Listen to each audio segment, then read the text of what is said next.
Bonjour, je suis heureux de pouvoir vous retrouver pour réfléchir ensemble, méditer ensemble l'évangile que nous allons entendre à la messe dimanche. Voici cet évangile, il est tiré de Saint Matthieu au chapitre 25, les versets 1 à 13. En ce temps-là, Jésus disait à ses disciples cette parabole. Le royaume des cieux est comparable à 10 jeunes filles invitées à des noces qui prirent leurs lampes pour sortir à la rencontre de l'époux. 5 d'entre elles étaient inconscientes et 5 étaient prévoyantes. Les insouciantes avaient pris leurs lampes sans emporter d'huile, tandis que les prévoyantes avaient pris avec leurs lampes des flacons d'huile. Comme l'époux tardait, elles s'assoupirent toutes et s'endormirent. Au milieu de la nuit, il y eut un grand cri. « Voici l'époux, sortez à sa rencontre !» Alors toutes ces jeunes filles se réveillèrent et se mirent à préparer leurs lampes.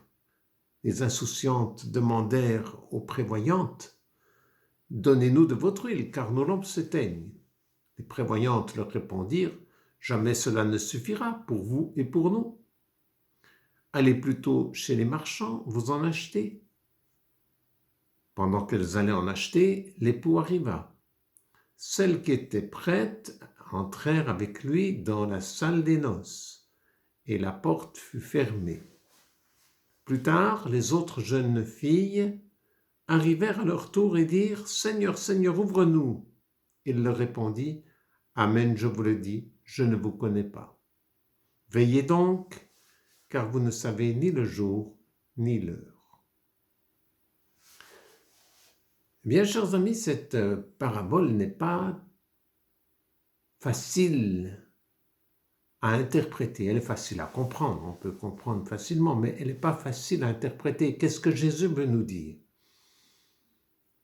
Ce qu'il veut nous dire, c'est sûr, c'est de veiller, car vous ne savez ni le jour ni l'heure. La plupart des interprétations ont donc dit « Nous ne savons ni le jour ni l'heure de notre mort, il faut donc veiller au moment où nous allons mourir pour pouvoir rencontrer le Seigneur dans le ciel. » Ce n'est pas faux. Il faut être prêt, n'est-ce pas? Et pour être prêt, nous prions des dizaines et des dizaines de fois, des centaines de fois la Vierge Marie, prie à l'heure de notre mort. Mais peut-être qu'il ne faut pas se limiter à cette interprétation. Je veux dire que l'époux, il n'est pas à rencontrer que dans la vie éternelle quand nous serons dans le ciel. L'époux, c'est-à-dire le Christ, parce qu'il s'agit bien de cela. Dans la Bible, l'époux, dans le Nouveau Testament, c'est le Christ. L'époux, donc, le Christ, nous pouvons déjà le rencontrer sur la terre. Et c'est bien de cela qu'il s'agit. Il faut veiller parce que le Christ vient déjà sur la terre à notre rencontre. Il faut veiller. Chaque jour, il vient à notre rencontre.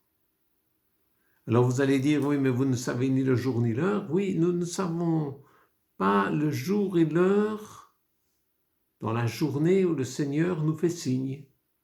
Nous ne savons pas ni le jour ni l'heure dans la journée où il se rend présent. Pourquoi? Parce que nous sommes tellement préoccupés de tas d'autres choses.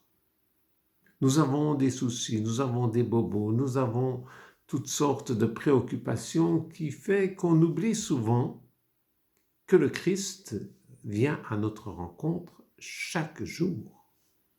Et il faut donc veiller. Il faut veiller pour le voir. Il ne faut pas être endormi. Alors pour veiller, la parabole nous dit qu'il faut avoir des réserves d'huile.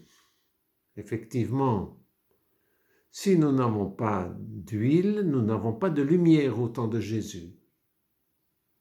Et donc, pour avoir de la lumière lorsqu'il fait nuit, pour pouvoir voir l'époux, il faut avoir des réserves d'huile. Et il faut entendre celui qui dit sortez à sa rencontre, voici l'époux. Il y a donc deux choses. Il faut de l'huile pour avoir de la lumière. Alors il faut réfléchir, mais qu'est-ce que c'est que cette huile? Et d'autre part, sortez, venez à sa rencontre. Il faut sortir de soi-même, sortir de ses préoccupations, sortir de soi pour aller vers l'autre. Et sortir de soi pour aller vers l'autre, qu'est-ce que ça veut dire? Ça veut dire être attentif à l'autre, être attentif à son frère, à sa sœur, parce que le Seigneur se rend présent en lui, en elle. Être attentif aux autres réalités de la création, parce que le Seigneur, comme le dit le pape François dans son encyclique Laudato Si, le Seigneur se rend aussi présent, il se donne à se rencontrer dans tout ce qu'il a fait, dans toute sa création. Donc, chaque jour, nous pouvons le rencontrer. Nous ne rencontrons pas seulement François, Thérèse, Marcel, tous ces prénoms que nous connaissons de nos frères et sœurs. En eux, si notre lampe est allumée, si nous avons la lumière du Christ en nous, nous le reconnaissons dans le cœur et dans le visage de nos frères et sœurs. Ce n'est donc plus simplement Marcel, Françoise, Étienne que nous rencontrons, mais en eux et à travers eux le Christ lui-même. Et d'ailleurs, il est aussi en nous. Et c'est pour cela qu'il faut avoir des réserves d'huile. Mais comment avoir ces réserves d'huile? Les vierges sages ont de l'huile, mais les insouciantes, les folles, ça dépend comme c'est traduit dans la Bible, elles n'en ont pas, ou pas assez. Alors, on leur conseille d'aller en acheter. Mais voilà, le temps qu'elles vont en acheter, pendant qu'elles vont en acheter, l'époux vient et elles ne sont pas présentes au moment où elles sont en train d'acheter de l'huile. Qu'est-ce que ça veut dire? Ça veut dire que la rencontre avec l'époux, ça ne s'achète pas. On a beau avoir de l'argent, on a beau être un chef d'État, un religieux, un pape, un évêque, un prêtre. Ce n'est pas ça qui compte pour rencontrer l'époux. Ce n'est pas notre statut social, ce n'est pas notre avoir, ce n'est pas notre argent qui nous permet de rencontrer l'époux. C'est donc pour cela, elles vont acheter de l'huile, mais c'est peine perdue. En faisant ainsi, elles ne vont jamais rencontrer l'époux. Non, la rencontre avec l'époux, c'est-à-dire avec le Christ, je vous le rappelle, c'est une histoire d'amour. Parce que justement, c'est un époux, et un époux, c'est fait pour être aimé, n'est-ce pas? Comme une épouse d'ailleurs. Nous sommes, nous, l'Église, l'épouse, chacun de nous, chacune de nos personnes est l'épouse du Christ. Donc, pour pouvoir rencontrer le Christ, il faut entrer dans une relation d'amour avec lui. Ce n'est pas le fait de dire tant de je vous salue, tant de notre Père, d'aller tant de fois à la messe pour avoir des mérites. Ce n'est pas ça. Là non plus, nous ne pouvons pas acheter l'amour de Dieu à force de faire des bonnes actions et des bonnes choses. Ça ne veut pas dire qu'il ne faut pas le faire. Mais ça veut dire que si ce n'est pas fait avec amour, comme dit saint Paul dans son hymne à la charité, s'il n'y a pas l'amour dans toutes ces bonnes choses que nous faisons, nous ne rencontrons pas l'époux. Il faut vraiment entrer dans une relation d'amour avec lui. Et c'est cela, la réserve d'huile, c'est la réserve de l'amour. Ainsi donc, chers amis, que pouvons-nous faire pour être en relation d'amour avec lui? Eh bien, c'est d'aimer tout ce qu'il nous donne, tous ses frères et sœurs qu'il nous donne. C'est d'aimer la vie, c'est d'aimer toute chose de la création.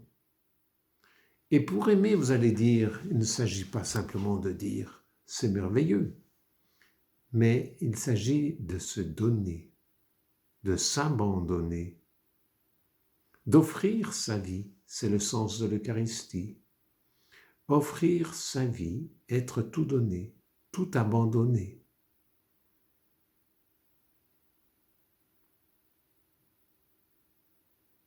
Il ne s'agit pas tellement de faire 1000 et 1000 choses, mais il s'agit plus de se laisser faire, de se laisser porter, d'écouter ce que le Seigneur nous demande pour nous donner et pour nous abandonner. Pour chacun et chacune d'entre nous, c'est différent. Mais qui que nous soyons actifs dans le monde, ou que nous soyons dans un home, dans un EMS, à l'hôpital ou dans un lit à la maison malade, peu importe.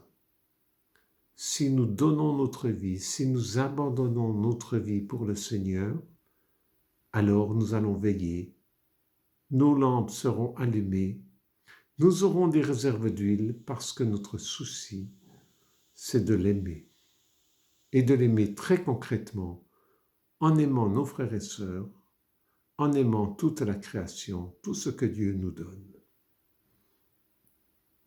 Alors vous voyez bien qu'il ne s'agit pas simplement de veiller pour le moment de la mort, pour la grande rencontre avec lui, mais de veiller chaque jour pour le rencontrer chaque jour.